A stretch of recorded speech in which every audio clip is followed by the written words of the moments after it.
අපි මුලින්ම අපේ ප්‍රශ්නය අඳුනගෙන ඉමු. ඔයා වගේ අරමුණු වෙනුවෙන් අද දවසේ කරපු එක වැඩක් මතක් කරගන්න.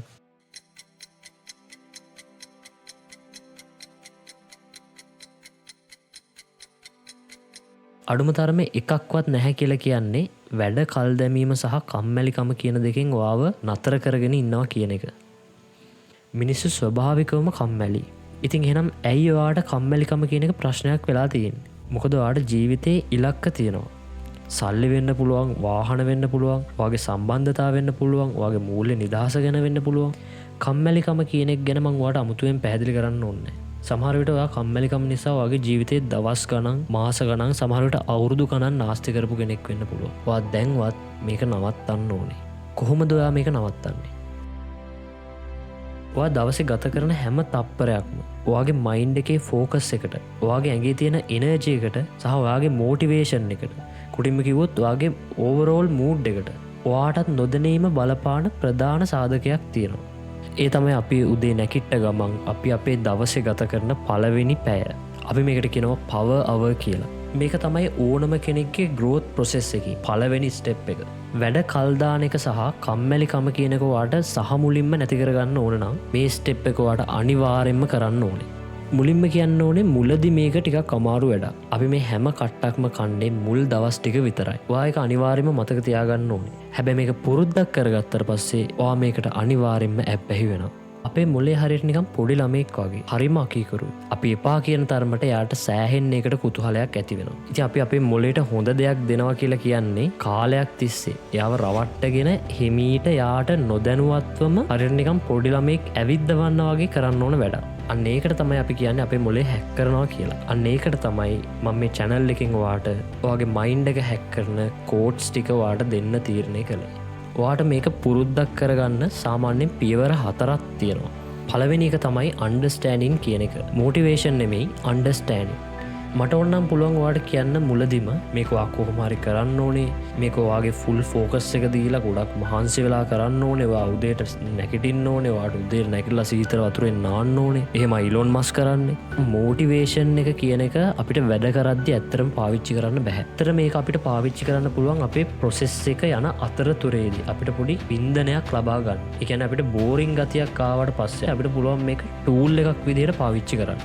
ඔයාගේ ඩිසිප්ලින් එක එහෙම නැත්නම් විනය හැදෙන්නේ ඔයාගේ අන්ඩර්ස්ටෑන්ඩින් එක. ඒ කියන්නේ ඔයාගේ දැනුවත්භාවය හින්දාමයි. එතකොට ඔයා ඇත්තටම දන්නවා ඇයි මේක කරන්න ඕනේ කියලා. දැන් මේ දැනුවත් වීම කියන ස්ටෙප් එකේදී ඔයා මෙන්න මේ කාරණාව දැනගන්න ඕනේ.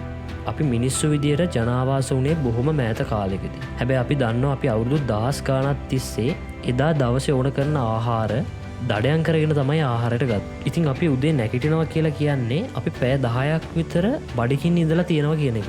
ඉතින් ඔයාගේ මොලේ කීයටවත් ඔයාව බඩකින්න තියන්න කැමති කෙනෙක් නෙමෙයි. ඒ පාන්දර නැගිට ගමන් එයා මොකද කරන්නේ? ඔයාව ඔයාගේ දඩයමට සූදානම් කරනවා. ඒ කියන්නේ ස්වභාවිකවම ඔයාගේ කොග්නිටිව් ෆන්ක්ෂන් එක. ඒ කියන්නේ ප්‍රශ්න විසඳීමේ හැකියාව, තීරණ ගැනීමේ හැකියාව, ඔයාගේ මොටිවේෂන් එක, කුටිම කිව්වොත් ඔයාගේ බ්ලඩ් ප්‍රෙෂර් එක. ඒ කියන්නේ රුධිර සංසරණය පවා මේ කාලය තුල හයි ලෙවල් එකක තියෙනවා. අපේ බ්‍රේන් එක මේක කරන්නේ අපේ ඇඟේ තියෙන හෝමෝන කන්ට්‍රෝල් කරලා. ඉතින් මං දැන් ඔයාට කියන්න යන්නේ අපේ බ්‍රේන් එක හැක් කරන මයින්ඩ් කෝඩ් එක. මෙතනදී අපිට අපේ කම්මැලිකම කියන එක නැති කරගන්න දායක වෙන ප්‍රධාන හෝමෝන දෙකක් තියෙනවා. එකක් තමයි ඩොපමින්, අනිත් එක තමයි ටෙස්ටොස්ටෙරෝන්. ඉතින් ඔයාට ඩොපමින් ගැන මට පැයකට වැඩිය කතා කරන්න පුළුවන්. මං සරලව කිව්වොත් ඩොපමින් කියන්නේ අපිව උත්තේජනය කරන හෝමෝන් එක. මේ කාලය තුල තමයි ඔයාගේ ඩොපමින් රිලීස් එක වැඩිම ලෙවල් එකක තියෙන්නේ. ඒ කියන්නේ ඔයා මේ වෙලාවේ වැඩක් කරොත් ඒකෙන් රිලීස් වෙන ඩොපමින් ප්‍රමාණය සාමාන්‍යයෙන් දවසේ වෙන ඕනම වෙලාවකදී වැඩක් කරද්දී ලැබෙන ඩොපමින් ප්‍රමාණයට වඩා වැඩි. ඔයාට මේ වෙලාවේ වගේ ඩොපමින් හිතකර විදිහට පාවිච්චි කරන්නත් පුළුවන්, අහිතකර විදිහට පාවිච්චි කරන්නත් පුළුවන්. උදාහරණයක් විදිහට ඔයාට පුළුවන් උදේ නැගිට ගමන් සිගරට් එකක් බොන්න. ඔයාගේ මයින්ඩ් එක, ඒ කියන්නේ ඔයාගේ මොළය මුළු දවසම ආව සිගරට් බොන්න උනන්දු කරවයි. මේ පුරුද්ද දවස් කීපයක් කරොත් ඔයාට සිගරට් එකක් නැතුව ටොයිලට් එකට යන්න බැරි වෙන තත්ත්වයටපත් වෙනවා. ඇත්තටම ඔයාට තේරෙනවද මේකේ තියෙන බරපතලකම? ඔයාට පුළුවන් ඔයාගේ බෙඩ් ෂීට් එක පෙරගෙන තව ටිකක් සැපට නිදිය ගන්න. මොලේ ඔයාගේ මුළු දවසම ඔයාව සැපෙන්ම තියන්න බලයි, කිසිම වැඩක් කරන්න දෙන්නේ නැතුව. හැබැයිවා මොනවා කරත් ඔයාට යම්කිසි මෝටිවේෂන් එකක් තියෙන ස්වභාවිකවම මොකද වගේ ටෙස්ටස්ටරෝන් ලෙවල් එක මේ කාලෙ තුළ ගොඩක් වැඩි. දැන් වාට තේනවාද උදේට නැගටින්න එක වාට මෙච්චර අමාරු ඇයි කියලා. වගේ හොඳ පුරුදුවලට මේක චේන්ජ් කරොත් වාට මේ හොඳ පුරුද්ධ නැතුව වගේ දවසේ වැඩ කරන්න බැරි වෙනවා. ඒ වෙනුවට වාට පුළුවන් උදේම නැගිටලා හොඳ ඇක්ටිව් මෝර්නින් රුටින් එකක් ෆලෝ කරන්න. වාට පුළුවන් හොඳ පොතක් කියවන්න. එහෙම කරොත් වාගේ මුළු දවසම වාගේ ෆෝකස් එක වාගේ මෝටිවේෂන් එක නොදැනීම වැඩි වෙනවා. මොකද වාගේ ඩොපමින් රිලිස් වෙලා තියෙන්නේ වාව අඩියක් හරි ඉස්සරහට ගෙනියන්න පුළුවන් දේවල් එක්ක. හරි ඔයාගේ පළවෙනි ස්ටෙප් එක ඉවරයි. අපි දැන් බලමු මේ ප්‍රශ්නෙට සොලියුෂන් එක මොකක්ද කියලා. අපිට තියෙන්න ඕනේ විද්‍යාත්මකව තහවුරු කරපු අපේ ගෝල්ස් වලට සපෝට් කරන රුටීන් එක. මම ඔයාට ඒක සරලව කියන්නම්කෝ මෙහෙම. ඔයාට ඔයාගේ දවස මොන වගේ වෙන්න ඕනද? ඔයාගේ දවස හොඳ ඇක්ටිව් දවසක් වෙන්න ඕනේ. ඔයා හොඳ සිහියෙන් ඉන්න ඕනේ මුළු දවසම. ඒ කියන්නේ ඔයාගේ ෆෝකස් එක තියෙන්න ඕනේ. ඒ වගේම තමයි ලර්නින්. ඒ කියන්නේ ඔයා හැමදේම ඉගෙන ගන්න මානසිකත්වයක් මුළු දවස පුරාම ඔයාට තියෙන්න ඕනේ. මේ හොඳ පුරුදු තුනම අපි අපේ පව එකට ඇතුළත් කරන්න ඕනේ. මම මේක හොයාගත්තේ රොබින් ශර්මාගේ The 5am Club කියන පොතේ. ඔයා ඉගෙන ගන්න කෙනෙක් වෙන්න පුළුවන්, ජොබ් එකක් කරන කෙනෙක් වෙන්න පුළුවන්, සමහරවිට ෆ්‍රීලාන්සර් කෙනෙක් වෙන්න පුළුවන්. ඔයා සාමාන්‍යයෙන් 6ට නැගිටිනවා නම් ඔයාගේ 6ත් 7ත් අතර කාලය තමයි ඔයාගේ පව එක වෙන්නේ. මෙන්න මේකයි ටෙක්නික් එක. අපි මේ පැය මිනිත්තු 20 කොටස් 3කට වෙන් කරනවා. ඊළඟට අපි මේ පළවෙනි මිනිත්තු 20 නැවත කොටස් 4කට විනාඩි 5 කොටස් 4කට වෙන් කරනවා. ඕන දැන් අපි යමු අපේ පළවෙනි විනාඩි 5ට. Make your bed. නැගිට්ට ගමන් ඔයාගේ නිදිය නැඳ පිළිවෙලකට හදන්න ඕනේ. මේක ඔයා දවසේ කරන පළවෙනි ටාස්ක් එක. මේකෙන් ක්ලීන්, ඩිසිප්ලින්, රිලැක්සේෂන් තෝට්ස් ඔයාගේ මයින්ඩ් එකට වැටෙනවා. මේක පොඩි දෙයක් වුණාට ඇත්තටම ගොඩාක් පවර්ෆුල්. කොටින්ම කිව්වොත් මේක් යුවර් බෙඩ් කියලා පොතක් පවා ලියලා තියෙනවා මේකේ සයන්ටිෆික් ඉෆෙක්ට් එක ගැන පැහැදිලි කරලා. ඉතින් ඔයාගේ ඊළඟ විනාඩි 5 ඔයා තේ එකක් බොනවා නම් නැත්නම් කොෆි එකක් බොනවා නම් ඔයාගේ කොෆි එක හදා ගන්න ඕනේ. ඔයා මොන දේ බිව්වත් අනිවාර්යයෙන්ම ඔයා වතුර බොන්න ඕනේ. මොකද අපේ ඇඟ පැය 10කට වැඩිය වතුර නැතුව ඉඳලා තියෙනවා. ඔයාට පුළුවන් නම් මේ වෙලාවටම සන්ලයිට් එකට, ඒ කියන්නේ ඉර එළියට නිරාවරණය වෙන්න.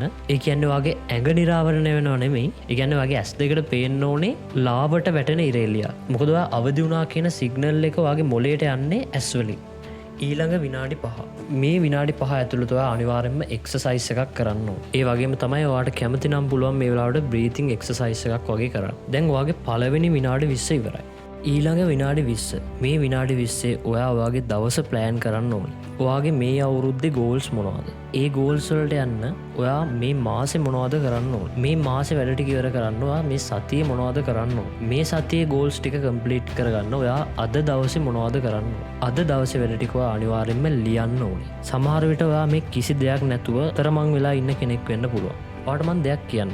අපි ඉලක්කයක් හදාගෙන වැඩ කරනවට වඩා අපි හොඳ ප්‍රොසෙස් එකක් එක්ක යන ගමන් අපේ ඉලක්ක හදාගන්න පුළුවන් නම් ඒක තමයි මම කියවලා තියෙන විදිහට සාර්ථකම ක්‍රමවේදය. මොකද නැත්තම් අපි දන්නවා හැමදාම අපි අපේ ගෝල්ස් වෙනස් කර ප්ලෑන් කර ඉන්නවා විතරයි. මම ඔයාලට මේක ගැන ඉක්මනින්ම වීඩියෝ එකක් අරන් එන්නම් අපි අපේ ගෝල්ස් හරියටම හදාගන්නේ කොහොමද කියලා. ඊළඟට ඔයාගේ අන්තිම විනාඩි 20.